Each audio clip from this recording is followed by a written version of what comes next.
Well, guys, hello. See, I opened Limbus and there was this here, so I'm like, oh, well, if we're gonna wait until tomorrow so I can just read it out, and yeah, so here we are. Just woke up though, so my voice is well, not too sure it's gonna work well, but hey, we'll try.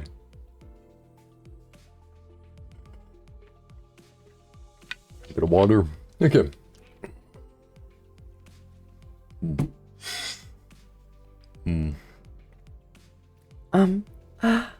Give me a second.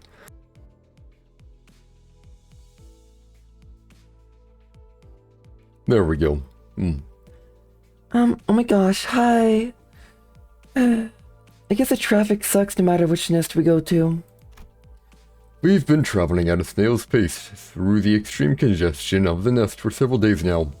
Radia, clearly affected by this boredom, sighed and muttered. We've been through similar long periods of inactivity before, but boredom isn't something one could easily get used to. I suppose it became part of my job to listen to the senders complain about the slow pace of our travel. How much longer until the T-Corp immigration checkpoint? My only option is to give them a reminder of how far we are from our destination.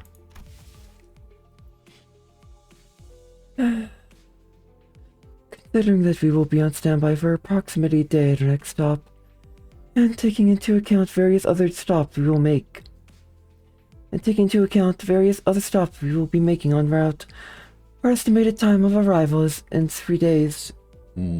That's long. Wait, how big is the city for 3 days? Holy crap. Well, they were stopping a lot, so maybe. Oh. Not like we're traveling very far, but this is awful traffic. It feels way further than it really is. Gregor's right. It didn't seem like the city was that big. Maybe there's something to these inevitable, overly long travel times. Something I'm yet to understand. I guess driving around in a large bus through the narrow back streets is what's taking us such a long time. I believe that it would have been faster to march on foot. Yet what of our room and board? Are you unaware that camping out in the open is a natural part of any long march? Man, this ain't working today, Hey, off through this.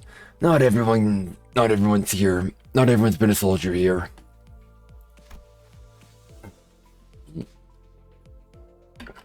And if we're unlucky, we might even run into those terrifying sweepers before the break of dawn. Oh yeah. I forget, wasn't it 3 waves or whatever? Each night it was 3 waves and they were pretty bad. But as long as you got into a house, you were fine. However, you weren't allowed breaking anything in the residential areas at nighttime. At least that's how it was in Distortion Detective. Never mind. Even a partial mention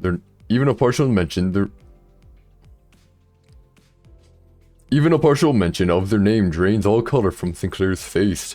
I remember what the sinners once told me about them. That before the break of dawn, there are these things called sweepers that sweeps up every trash in the back streets. It's kinda terrifying how broad their definition of trash can be. They call it at hours and night in the back streets, or something like that.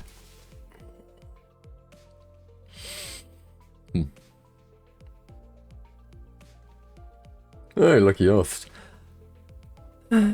This bus is one of the few vehicles recognized by the city as a residential vehicle, which means that we remain safe from the hand of sweepers.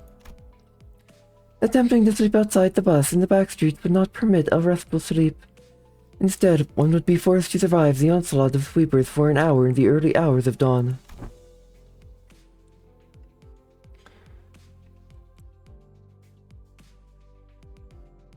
Makes sense, the sweepers do steer clear of the residential areas after all. A slow yet safe travel by vehicle, or a fast yet high-risk march on foot. This is quite the strategic dilemma. I do not believe that the latter option is up for consideration of any fellow. The bus is once again consumed by commotion. Yeah. And into that commotion barged in the creak of an opening door and a familiar sigh. I understand that you all must be quite impatient. But we are precisely on schedule. Save your breaths and stop complaining. By the looks on your faces, I would have been worrying about a mutiny if I didn't know better.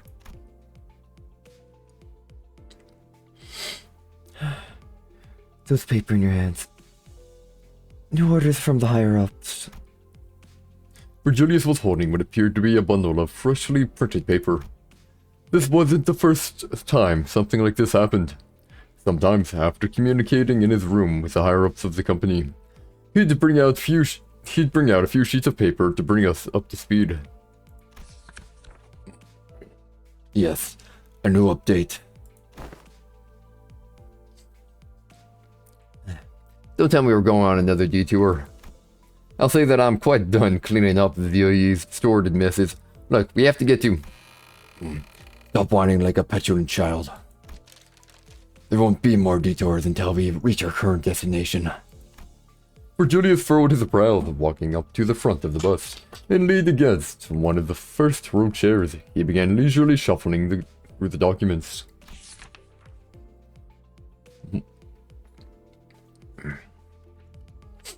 Okay, Fine. This is just an announcement. It says here that there will be changes to how your records of abnormalities, distortion, and picatula are categorized. Huh, wait, so we gotta do a bunch of paperwork? No, once completed, your observation logs are all digitized and shared with the upper echelons of the company. Of course, if the observation logs themselves need to be edited, there may be orders to make direct adjustments by hand. However, the categorization for each entity will be updated automatically. They are merely informing the senders of the upcoming changes. Oh, yeah. It is nice to have someone else do the explanation for once. She's right. I presume that this has a lot to do with the new types of pecatula that we have encountered before. Yeah, but that isn't all. Virgilius closed his eyes wearily and lightly folded the papers in his hands. He called out to the two sinners. He's saying, Ishmael. He was pointing at Ishmael and he's saying, Yeah. You've called upon my name.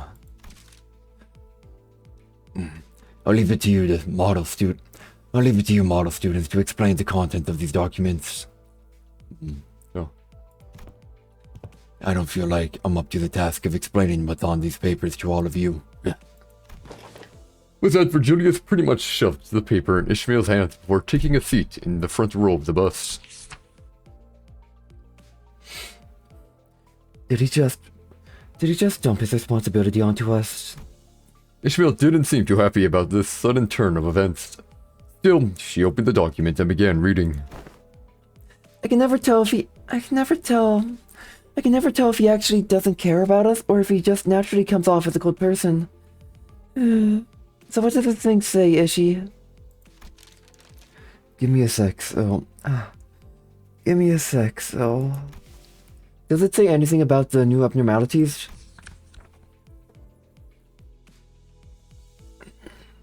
Oh man. Looks like these documents are from the LCD. The sender addresses says... Whoa! LCD is... This is gonna be hard heck. LCD is a department that contacted Manager Esquire, is it not? Ezra, was it? I still vividly remember her chaotic, bubbly voice coming through the radio. Ezra. Round hair. Super tall. And likes putting stickers on all of her stuff. Able to manifest ego with a pendant that she was given from the teddy bear one. Haha. Oh, whatever here, huh? Former L Corp. BAH.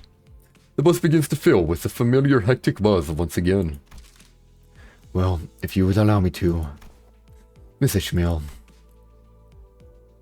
She seems a bit not happy right now. Yiseng chimed in to help with Ishmael's explanation of the documents, but...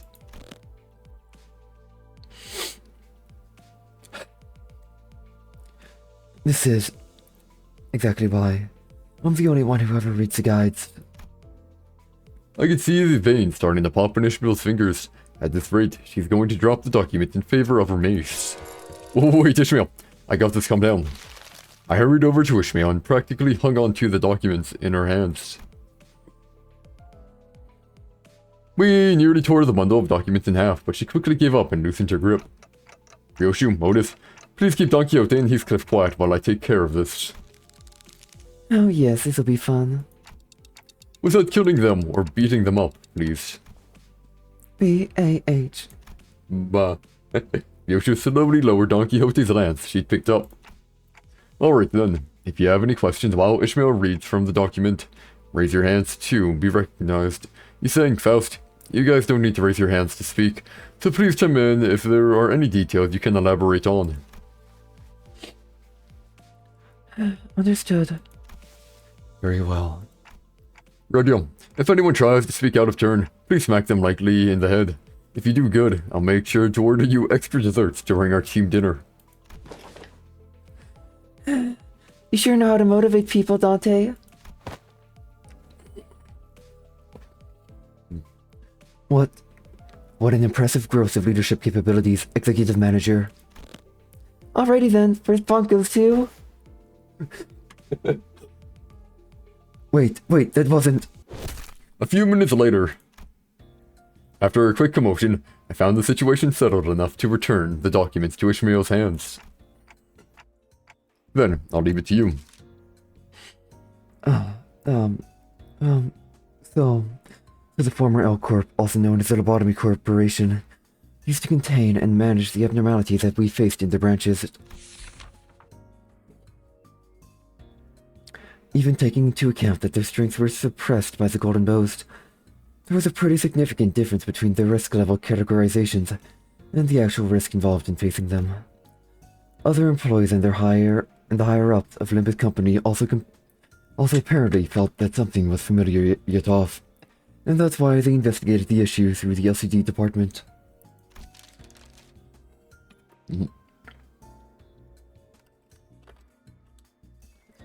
I know there's also going to be Dante's notes I'm going to have to read as well.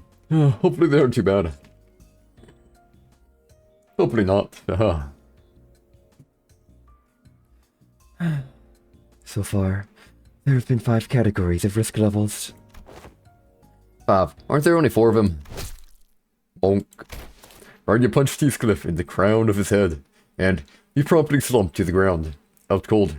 Maybe it was the suddenness of the attack that did it. You didn't kill him, did you? Nah, he'll be fine. It's not like I smacked him that hard. Sinclair quietly raised his hand. Alright, you can go ahead. Ishmael nodded at Sinclair. Well, I thought there were only 4 risk levels. Zion, Tess, he, Wah. Just like Heathcliff said. And Aleph, yep. They're the only ones we've seen so far, yeah. But according to these documents, the highest risk level category is labeled Aleph. Like I said earlier, there's a pretty significant disparity between their categorization standards and our experience with them in the field. Which is why they're apparently planning to make overhauls to those standards by Limbus Company standards. Go ahead, Mersalt. I must inquire what exactly this overhaul entails. Does this mean that the abnormalities will be recategorized within the pre-existing framework of categorization, or will additional risk level categories be created? Well, dude's really doing it, eh? It doesn't elaborate that far, but it says here that Lobotomy Corporation used each abnormality's found in production capability to categorize them into different risk levels. Abnormalities with more complicated, difficult management conditions apparently produced more Inkfallen, I guess the more complicated an abnormality is, the harder they are to fight. It does line up with their own experiences, sort of.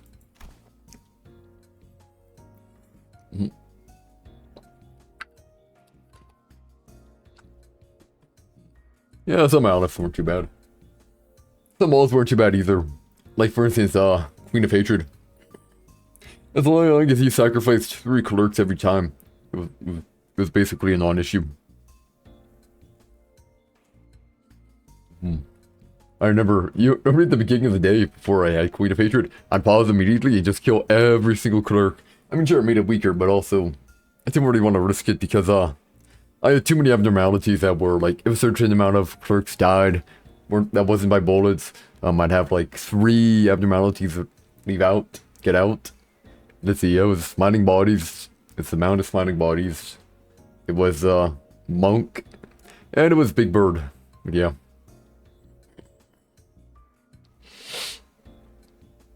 And then it was here. But it can hardly be said that it was flawless. Looks to me that they're trying to make these risk levels better reflect their own field experiences, which doesn't rule out the possibility of them adding more tiers to the pre-existing ones. Where we conduct not management, but combat against these foes, it is sensible that the standards for risk levels be adjusted in accordance to... Oh. Roddy, wait. He can speak without raising his hand. Oh, right. My bad. I managed to stop Ryori just before her fist connected with Yiseng's crown. It was almost as if she was moving based on pure instinct. Hey. Well, do something. Oh, there we go. That's a lot of reading. Oh my heck. Oh, golly. So, that's why they're overhauling the risk levels based on the actual risk of each abnormality posted in battle. So we do well to be wary of the possible changes to risk levels written in the observation logs. Oh, and they'll let us know again once the precise details are decided. The next session is about distortions, which... Tokyote raised her hand, but Ishmael continued to explain without coming to a stop. He probably just ignored her. So far, we've been using the same subject classification codes as abnormalities for distortions, but it's gotten pretty clear that there is a big difference between them, enough to give these 2 groups distinct classification codes, that difference being... Hungrun raised his hand, and Ishmael nodded. Tokyote appeared a bit crestfallen. The difference is that, when defeated, abnormalities transform into their egg-like forms, while distortions don't, am I right? Correct. Distortions can't be completely subdued simply by defeating them in battle. But any method of fully slaying an abnormality is yet to be discovered, even in theory. So she says, well, we've all had our first-hand experience against them, so it shouldn't be too hard to understand. Ooh, here comes the last subject. This one's about the Pecatula. They're going to give them a classification code scheme different from the abnormalities as well, including the new type of Pecatula we recently encountered. Let's see, classification bases. Abnormalities and distortions both have elements of uniqueness that is missing in each individual Pecatula. Considering this, it has been deemed... Okay, I don't really get what this is talking about. Paz walked up to Ishmael and began to explain. Uniqueness, in this context, refers to the fact that no same entity exhibits the same location. It would be helpful to recall that our encounters with the Pecatula have always been against multiple duplicates of the same category of Pecatulum. However, no such encounters have been made against distortions and abnormalities. Hopefully this has been a sufficient explanation for all. Oh no. He's gonna get banged again. Right, so simply put, we can just toss them Pecatula all into the same bin. But each and every one of them abnormalities and distortions is special and unique, eh? They could have explained it much easier if they just... Bonk. Heathcliff seemed to have woken up from his coma, but... I'll be looking forward to that extra dessert. My gosh, hi. I'll be looking forward to that extra dessert. Woohoo. His moment of lucidity barely lasted a moment. And that's all there is to it. Whew. This is pretty great, huh? It's refreshing. Doing something like this once in a while. Don Quixote has not lowered her hand since Ishmael ignored her the first time. Not even for a brief moment. Fine, ask away. Does know the name of the OCD employee who has composed that report? Ishmael seemed a bit taken aback that Don Quixote actually managed to ask a rather sensible question, even though it was asked with that very same enthusiasm that she has when talking about fixers, that is. Oh, sure. Give me a sec. Sender. OCD on-site investigative resident team leader, Moses. Hey, the detectives themselves. The one who lost an arm.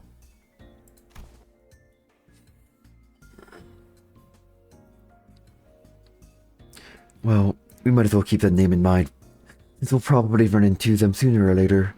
I'm sorry for ignoring you, Don Quixote. Make sure I read it. Yep, I did. So Don Quixote was finally given the answer she so passionately craved. She did not appear happy or excited about it. Instead, she seemed to be absorbed in deep thought. Something wrong, Don Quixote. I recall hearing that name in the past, yet I cannot quite recall as to who that name may have belonged to. Okay, now we're actually done. Darn, thought I'd be able to collect a bit more dessert. This was more time-consuming than it was initially expected. Dante, now... Alright, it's about time. Alright, then. I hereby confirm today's close of business. For the sinners. This could have dragged on for much longer, but the sinners were thankfully pretty cooperative, so we managed to finish our day early. I followed the sinners to the back door of the bus, my heart a little lighter than it was at the start of the day. Oh. Someone stayed. I feel like I'm forgetting something. Oh, Heathcliff. It took me about 30 minutes to realize that we left Heathcliff out cold on the bus floor. Oopsie. Our bad, well... Whatever, it's all fine. Ah, you finally do it. I didn't want to open it, because then I'd skip it, which is only 300. Okay, no, I might as well. Doesn't really matter here. I'm like, might as well. 33 minutes, whatever. I'm trying to get Radia. Because I do want a burn team, actually. I do want a burn team. Like, could I shard it? Yeah. Like, I know very well. Technically speaking, I could shard it, you know. Where is it? Like that, yeah.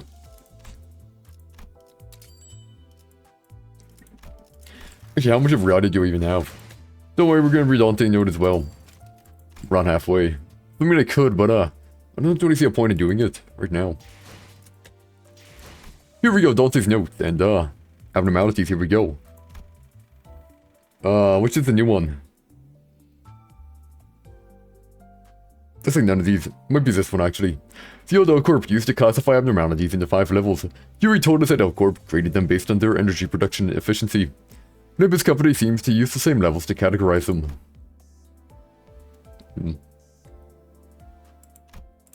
Okay, risk levels, here we go. Record number 1. Each abnormality is categorized into different risk levels, divided into 5 levels.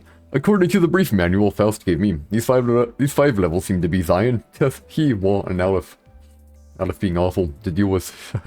It seems that the post-mortem observation logs written by the sinners are sent to the upper echelons of Limbus company, which then the company uses to determine their risk levels.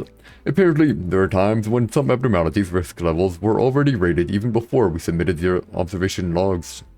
Heathcliff told me that when he finally got to write the observation log after putting it off for a long while, he noticed that it was already marked with a risk level. Since these logs are probably connected directly to the Limbus company headquarters, maybe they're checking these pretty frequently. Cool. I think all these are not new. Yeah, I think I already read these here. These guys.